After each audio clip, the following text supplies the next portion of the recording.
Good morning, I'm Courtney Rogers, and I am a veteran and a Gold Star family member. So I'm thankful for this interview very much. And as a Gold Star family member, this will make more sense. I am the daughter of U.S. Marine Major Ralph Marion Dryden. I am the daughter of Lieutenant Colonel United States Army Roy A.V. Hulk, and the daughter of Lieutenant Colonel O. Robert Edmondson, USMC Marine. Right. And it might sound unusual to say I've got three fathers. I will say that there's a lot of drama in that comment, and truth, and a little bit of scandal. But I'm so proud of all three, and I would never walk away from these men that raised me. All three were Vietnam veterans. The one that I grew up with knowing as my father, actually he's, I guess, my adoptive father on my birth certificate.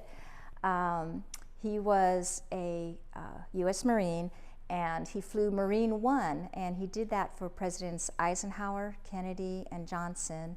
I'm so proud of him. We were stationed in Quantico. Everybody knows Quantico at that time. And I do remember, I think I might have only been 3 years old at the time, but when President Kennedy was assassinated, I think that was the only time that I ever saw him cry.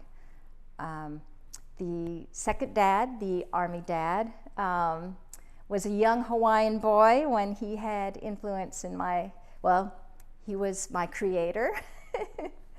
And I got to meet him later in life. And so my biological dad is what people say now. And I really grew to respect and to love him. And he was a victim of Agent Orange.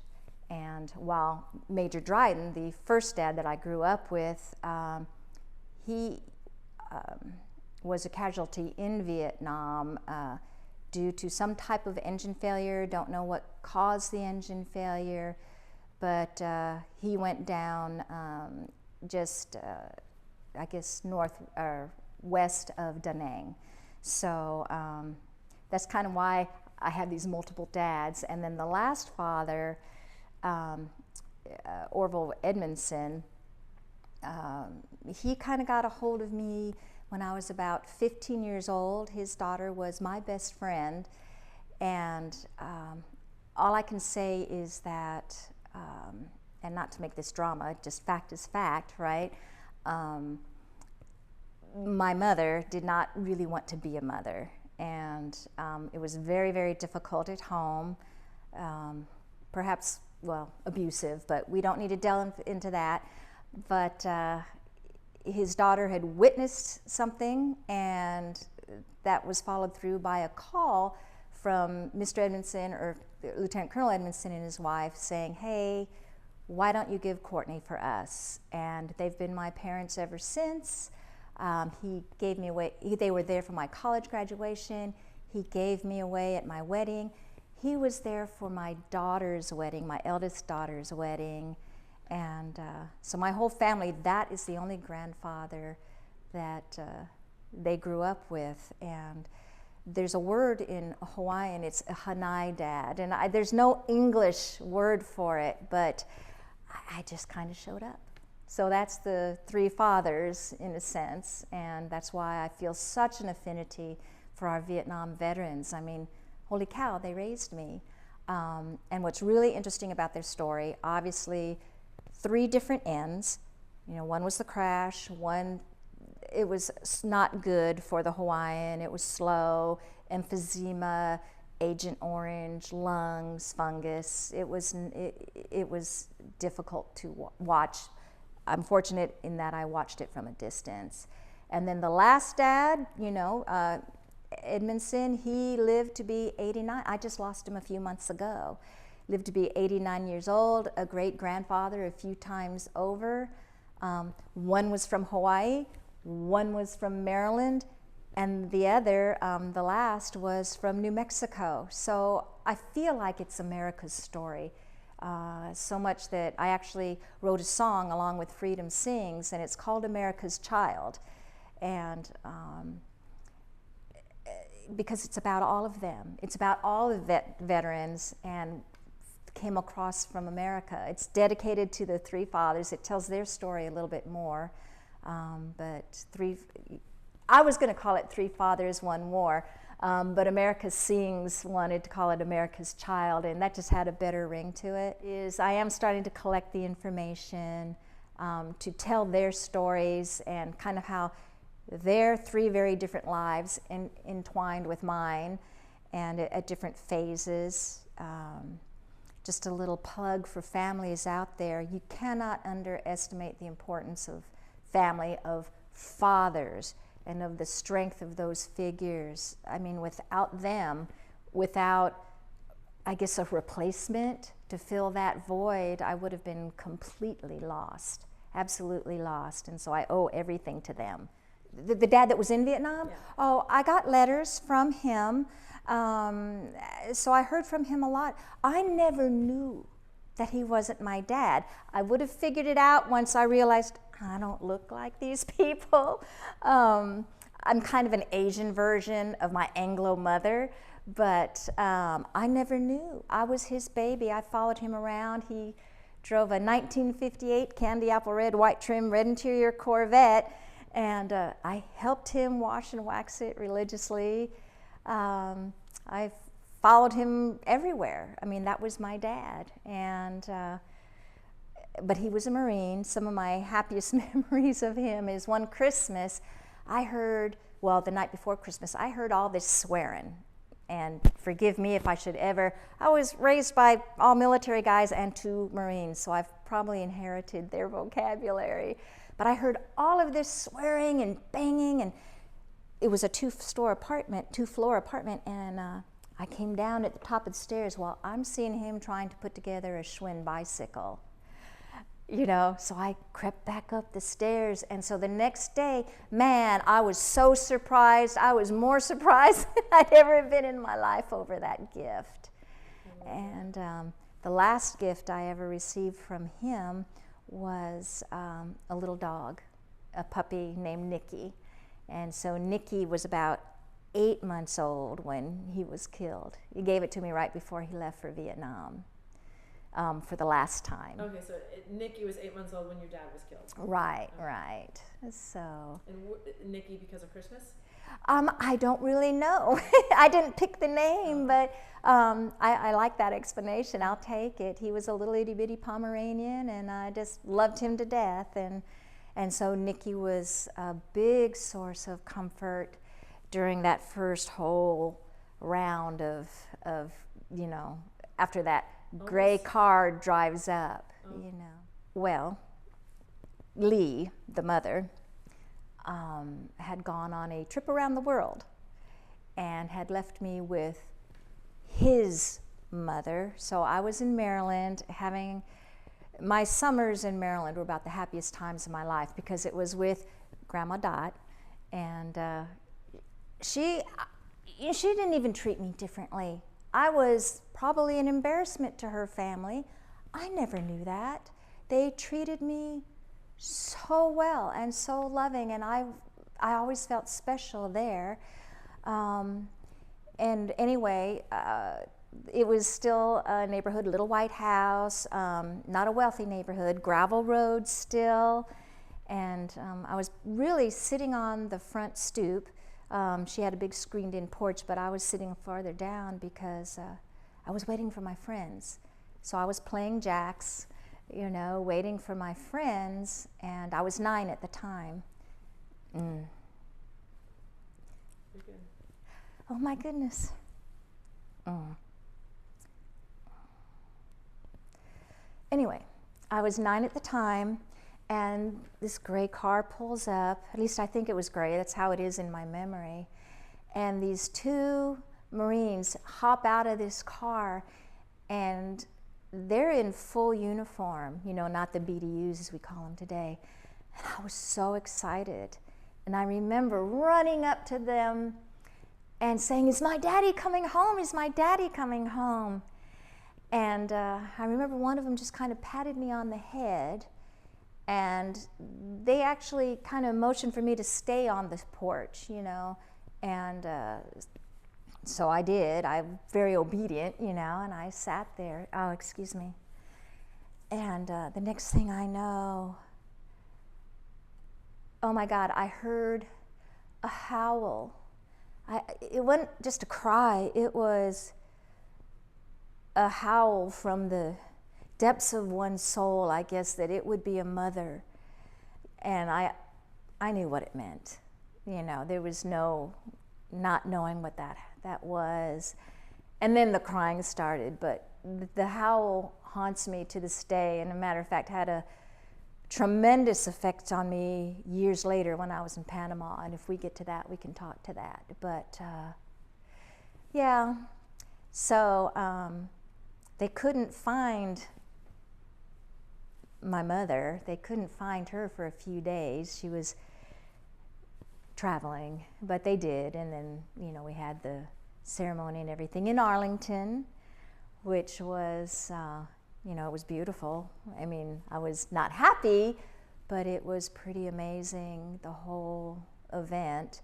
I remember getting angry though, because I saw tourists off-site snapping pictures. Wow. And at 9, I think it was all I could do not to just go over there. Sometimes I'm not even sure, did I go over there? Did I confront them? I don't think I did, but it was so in my mind that I wanted to, that I wouldn't have known the word irreverent, at that time, but good golly, that is the word, And years later, I remember there was that church going around, literally taunting families in their grief. Do you remember that? There was a church that they were so anti-war that they would crash the pathways of where the soldiers were being driven to the cemeteries, and they would protest at the cemeteries. And finally, some of the veterans groups, especially the motorcycle groups that would come out, and they started blocking that, and I was so grateful to them, and I understood. And Rolling Thunder? Yeah. Would block that group. I think they were out of Texas, but how heinous can that be? I know you don't support a war here, there, or maybe never, but by golly, respect those that are willing to face that, to take that cross for your country, either way. Right, the people to protest are the politicians. Yep. The politicians, that's something I've always said a lot. It's like, so anyway, I went into the military, and I remember my thinking in that was, because I'd since gotten smarter about the Vietnam War, so much deception in the reporting of the numbers. Westmoreland, I have nothing good to say about him. Just the lies and deception for political reasons cost lives. So a lot of times when I speak, I'm like, look, nobody wants, the people that want war the least are your soldiers, are your airmen, are your Marines, are your seamen, because they're the ones that are going to pay it directly up front. But they are also the ones that are willing to defend their countries. So my message, a big message I have, is probably a little irreverent to politicians, but because I became an analyst myself, and a targeting officer on the operations side, it's like, when your diplomacy fails, when your little embargoes fail, your economic sanctions fail, when something you think is so important that you are willing to spill American blood for, then by God, you had better know your enemy. And you'd better know an objective. You don't put lives up forward because, we just want to send a message. No, you have to have a clear objective. The objective has to be victory. It can't be prolonged indecision. It can't be attrition. Because the quickest way to save lives, to eliminate the cost, is to to put forward, I mean, I was a targeting officer. This is what I know, is to put forward the proper force in the improper order, at the appropriate place and time. And you, politicians, sit in the corner at this time, because this is not your job. This is our job. You be quiet. You be quiet. I mean, when I think about how you're and I will just say it, idiot, so you might get some hate mail back, or you can edit it out. But when you tell people, studying the Rolling Thunders and all that, the actual with the bombers, you don't call up your enemy and say, unless you do X, unless you comply, we are going to send you bombers at this time, at this location, at this altitude if you don't. I have no words. Well, I have plenty, but I won't say them for you here today. But good grief, it's not about attrition. It is about cutting off the ability for them to threaten our interests, period. And if you can do that with minimal loss of life, then that is the objective too. But it can't be the overwhelming. I have a son-in-law that, well, you say was a Marine, but always a Marine, right? And so he went to Afghanistan, and I couldn't believe it. He started out in artillery, and they were sending our boys, the infantry boys, into the cities, right? Sending them into the cities. What did they do to him? They said, oh no, we're not going to use the artillery because it will do too much damage to the buildings. So they're sending our boys in with the enemy on top of those buildings, vulnerable. So, he was really bitter about that. He later became a dog handler, and he was injured badly, but he is functional, and I'm so proud of him. He's my son-in-law, and but that was just another example. Similar to what they did in Vietnam. Yes. Handcuff them. Yes. The rules of engagement are absurd. They are absurd. Yes, nobody likes torture. Yes, we don't want to use things that provide prolonged agony. I understand that in the nature of war. But there's only one way to end a war, and that is to win it. Okay, there's a little step in between. Let me go through the proper sequence of events. Yeah. So first father I was 9 when he was killed, and the grandmother that I had all this happy time with, she would come out and stay with us. But she had a hard time because she kind of witnessed things that were happening to me. And so how I found out that father was not my father is coming home one day, and there was a letter left on my mother's bed. She was gone, and it just said, I cannot stand seeing what you're doing to your daughter. She goes, I don't know why I care so much. So she did care. She still cared. She goes, because she's not his daughter anyway. Oh, okay. So that's how I found out. That is how I found out, which is I don't have a relationship with the mother. But so I did ask her about that at the time, and she gave me the last name.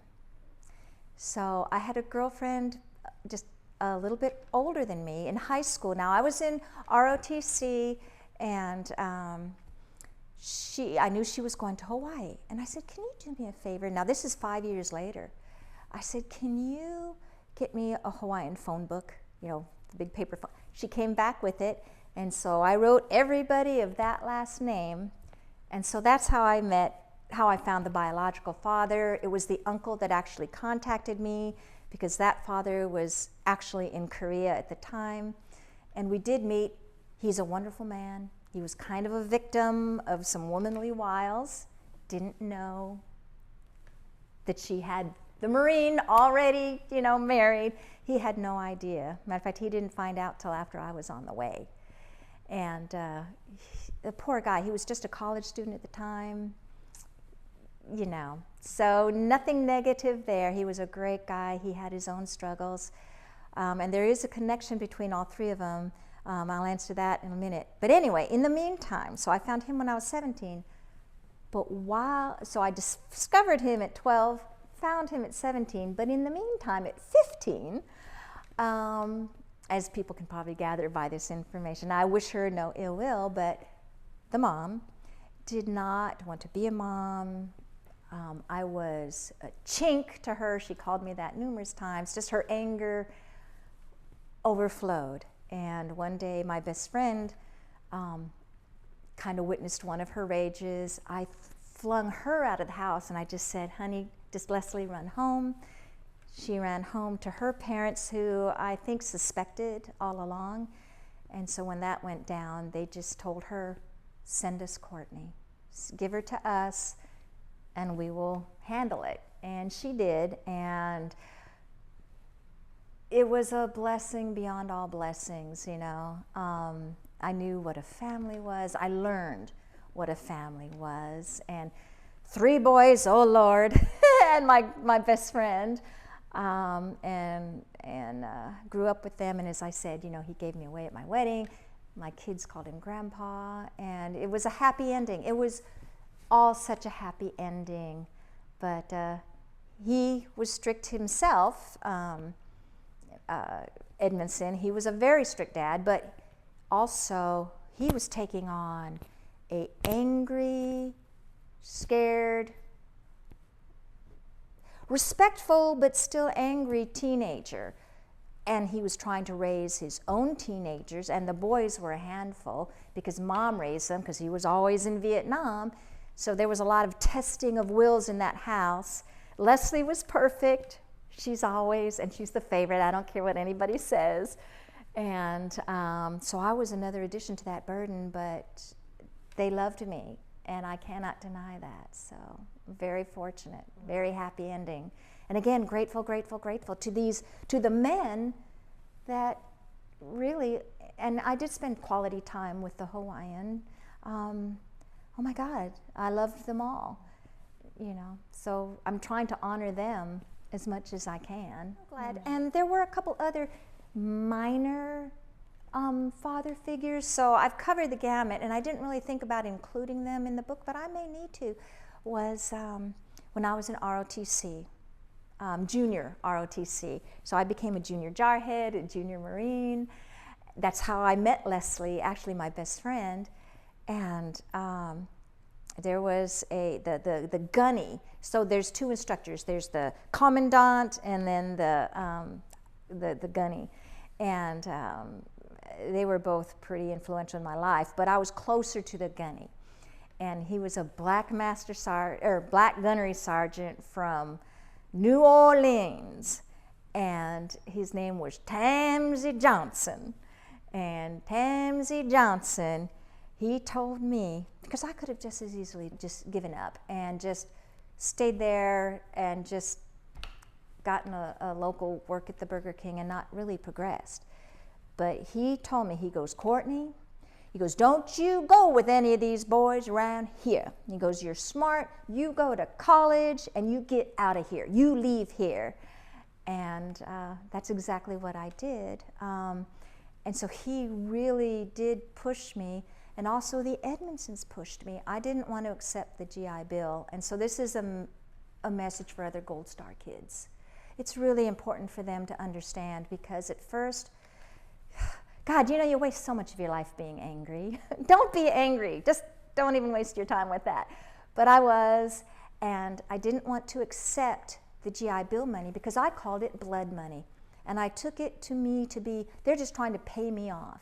They're just trying to, you know, get rid of me. And Lieutenant Colonel Edmondson and his wife, the final dad, they sat me down and they said, Courtney, this benefit was a covenant between him and the military to take care of you. And they go, would your dad have helped put you through college if he was alive? And I said, yes, ma'am, yes, sir, absolutely. And he goes, this is his last gift to you.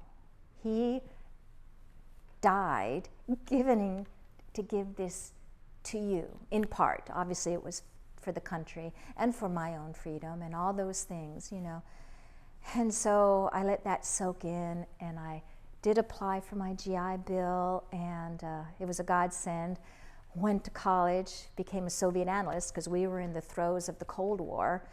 So I double majored in international relations and Soviet studies, and then off I went into the Air Force. And that never would have happened but for the love of these men, and Mrs. Edmondson, of course. But I wouldn't even exist without them. As I was beginning to collect records, and I will say I would welcome any help on the records on the Hawaiian side, because technically, legally, I'm not his daughter. So to obtain his records is quite difficult. I do have some, not all. But the interesting thing I found in just kind of talking little bit by little bit, especially since Mr. Edmondson was alive the longest, there was a summer where just things happened to hit all at the same time. I was asked to go speak at the Moving Wall in Maryland in my original father's hometown, and they asked me to come out and speak to it. There was a reunion for the Hawaiian family, and they were all going to go and go to the cemetery to give honors to that whole generation, my father's generation, all uncles, all served. And then I was flying to California to visit with the living dad. And what I found in that trip was they're all connected. They never knew each other. Well, obviously the Hawaiian dad and the first dad knew each other. That was not a happy scene, but that's the only way they knew each other. But so Dryden and Mr. Edmondson went to OCS about the same time, and they both served in the presidential quarters at the same time. Edmondson served as a intel officer to the president. He was out there at Andrews or at Quantico. My dad was the presidential pilot then in the 50s for Eisenhower, and so they served there at the same time. And then when I had gone to Hawaii, I remembered one of the uncles saying, because I had asked, they had all made they'd all made bird colonel except for Roy. And they said, Courtney, that was always a bone of contention in our family. And I said, well, why? And he goes, well, this is why. He goes, because your father, Hulk, Lieutenant Colonel Hulk, was so vocal about the Ashaw Valley. He was angry, and he kept pushing, and that's probably why he never made 06. Well, I didn't really understand what that meant. Matter of fact, I'm still trying to learn more about that, so if you know anybody that knows more about that, that would be helpful. But then I ended up back in California that same trip to talk to Edmondson. And I mentioned it. I go, do you happen to know anything about that? I go, they say this is why he didn't make 06. He goes, because he was angry, and I had never seen such a reaction out of this dad. And he goes, well, he should have been angry. He should have been angry.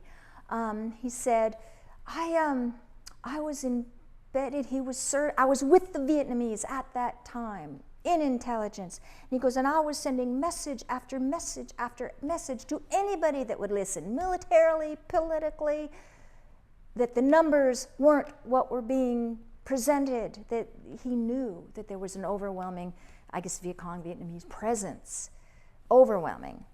And so I need to do some more homework. But yeah, so all three of them have touched. And when I look at a map to see where all of them were, I mean, it was a very small circle at different times. I'm going to figure out when I get out and look at timelines. But, the Marble Mountain, Hue, Ashau, I mean, these things that they weren't far apart. So I think it's going to be an incredible journey, but that they all walked. And I love the fact, well, I don't love the fact, but it's just, it tells the Vietnam story. So pretend none of these guys are my dad, okay? We've got a little English background boy that played football, soccer, and basketball in a little town, a founder's town. I mean, there's a Washington hotel because that's where Washington stayed, in this little itty bitty town of Princess Anne, Maryland. You know, he was that. And then the Hawaiian, you know, he used to literally, he and his brothers dove for pennies. There was a big cruise ship, the Lurleen, that would pull up to port. And so when the Lurleen came through, they'd go out and dive. They'd be those kids, you know, and they'd, you know, get the pennies. And then the other one was from New Mexico and grew up on a ranch.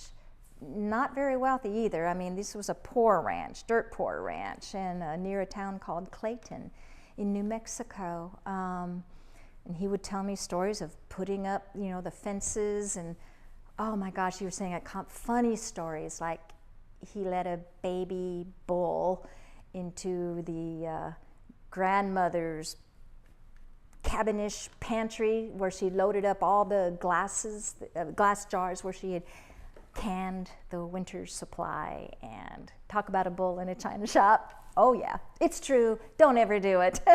you know, stories like that. And they all have them. They all have wonderful stories. Of course, the Marine is what I knew best as a child. And which one was the Marine? The first Marine, the presidential pilot, you know, with the bicycle. So I have the funny childhood stories. Dryden, and another story, a couple of, I guess I'm telling on him, but I just love them so much. He was an avid golfer, golfed a lot, and we had a swear jar because I told you he had a potty mouth. So we kept it was shaped like an Uncle Sam hat, had a little hole in the middle, and it was a nickel, a word. Every once in a while I had to put a nickel in there. And he went golfing one day, and I'm playing on the floor, and I'm like, "How was golf today, Dad?" And he just looks at me and he says, "Shut up, Corky." And he puts $1 into the box. So, you know, it's just things like that that just endear them, you know, all to me, you know.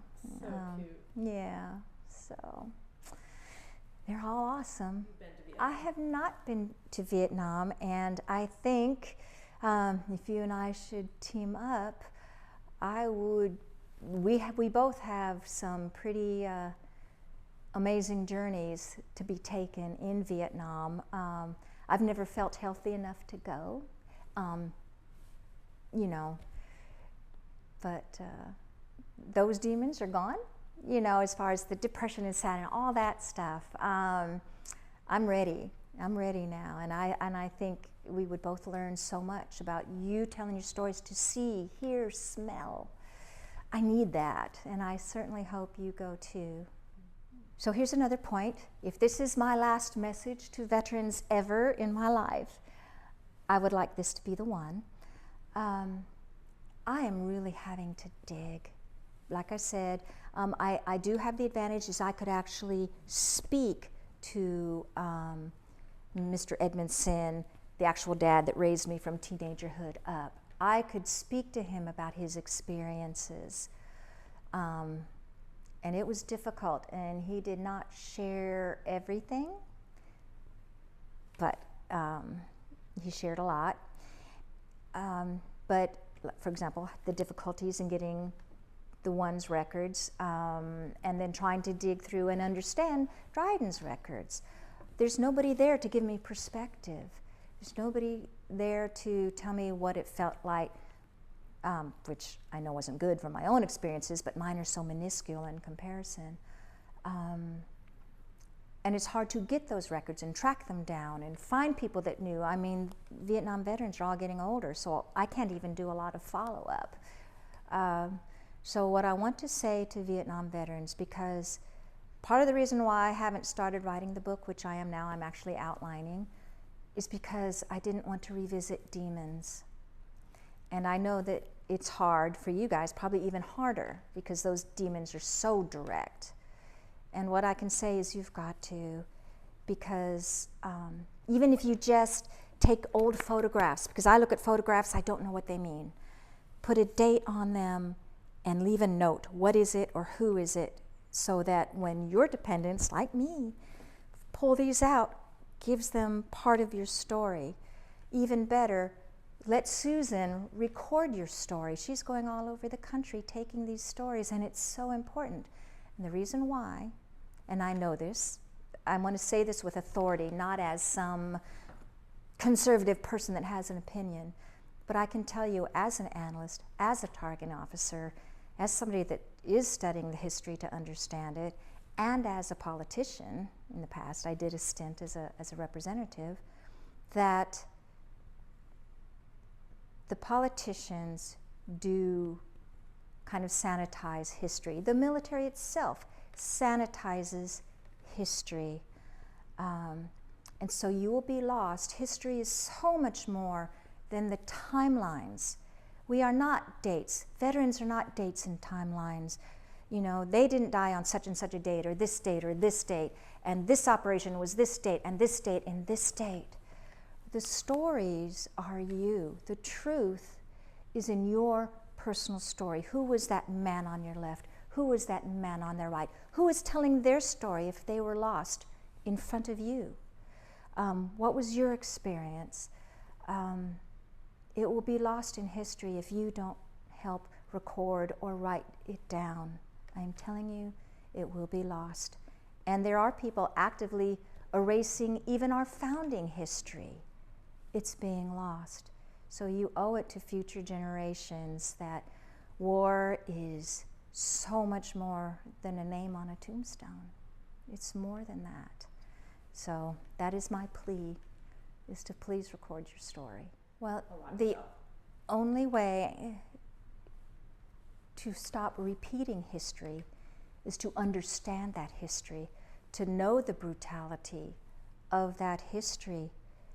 And part of the reason why you saw some of these repeats, in my opinion, in Afghanistan, in Iraq, is because that message wasn't put forward strong enough. You know, thank God for these veterans organizations, right? The Agent Orange thing, push back, push back, push back so much, right? And what's happening now with the desert veterans? Burn pit, burn pit, burn pit. You've got to keep pushing the truth, or it will be abandoned.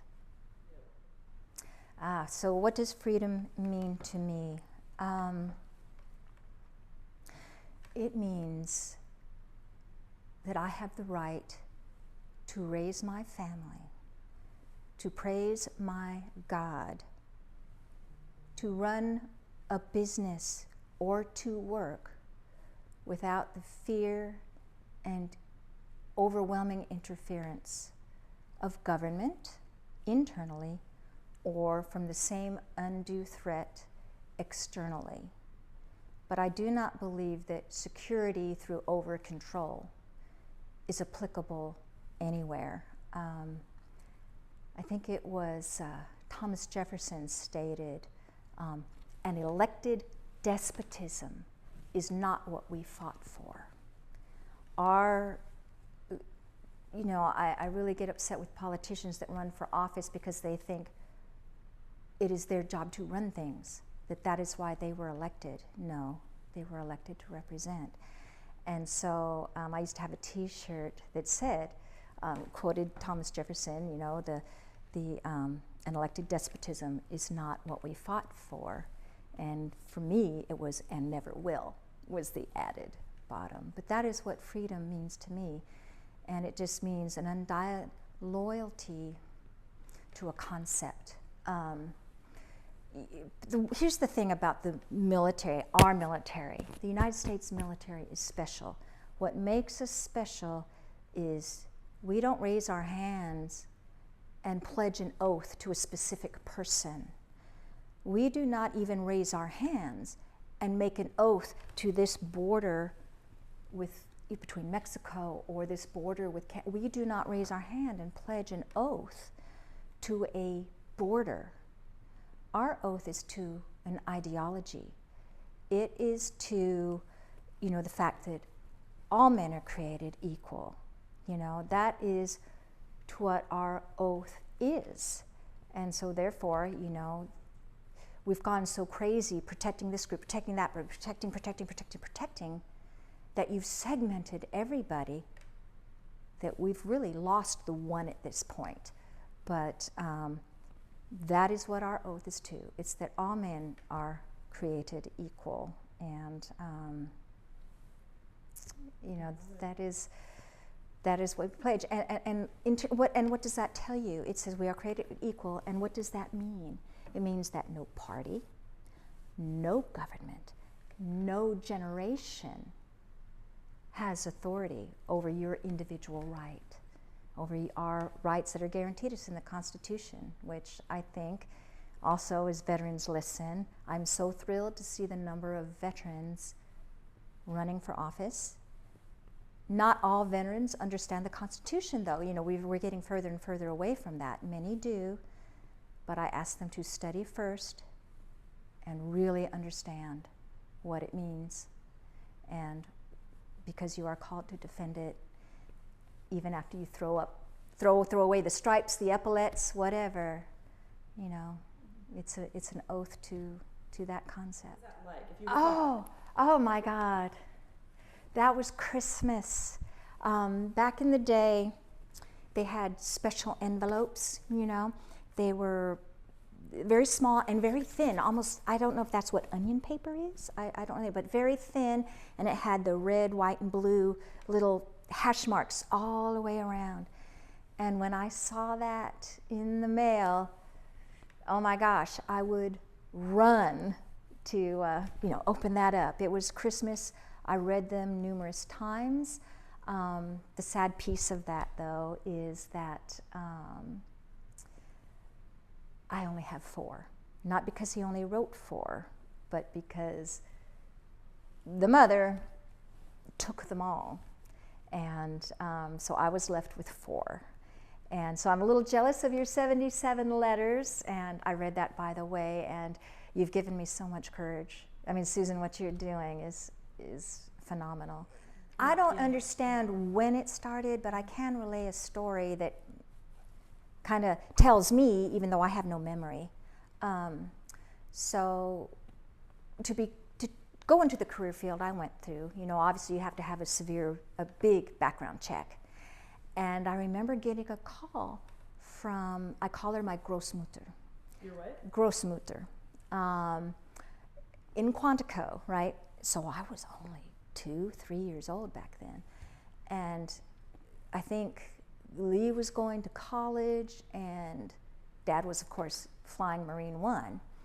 And so this Großmutter lived down her name was Hermine. She lived down the road from our house, and that's where I was taken, kind of to be babysat.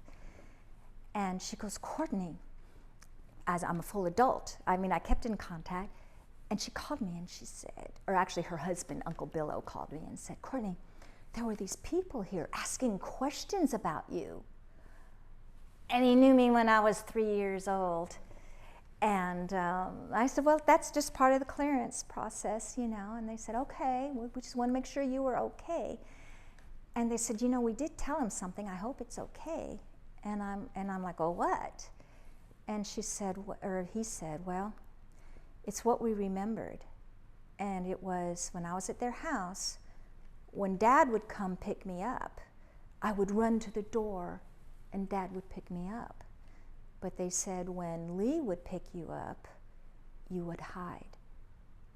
So I guess this was a thing, you know? But look at you now. I'm okay. You were so funny. You were so funny.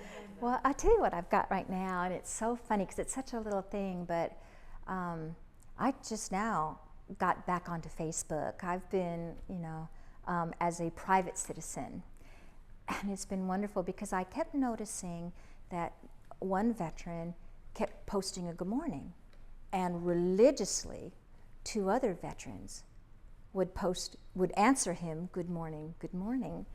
And this went on, and so I replied on there, good morning, little feet, and I said, I just want to tell you how much joy it brings me to see the faithfulness of these good mornings. And I started calling them the Good Morning Club. And I said, I want to join. And the next thing I know, I see the post good morning, and then it's, you know, good morning from one, good morning from the other, good morning to me, you know. And so we do this every morning. And it's really touching, you know. All 3 are Vietnam veterans. Exactly. That's what I was going to say, is that, and it is this for me as well, it's like, to use submariner language, it's pinging. You don't need to be there in front of each other every day. You don't have to hang out and have the barbecues, but it's just a little ping. Are you out there? Yes, I'm out here. I'm out here. It's wonderful. They mean so much to me.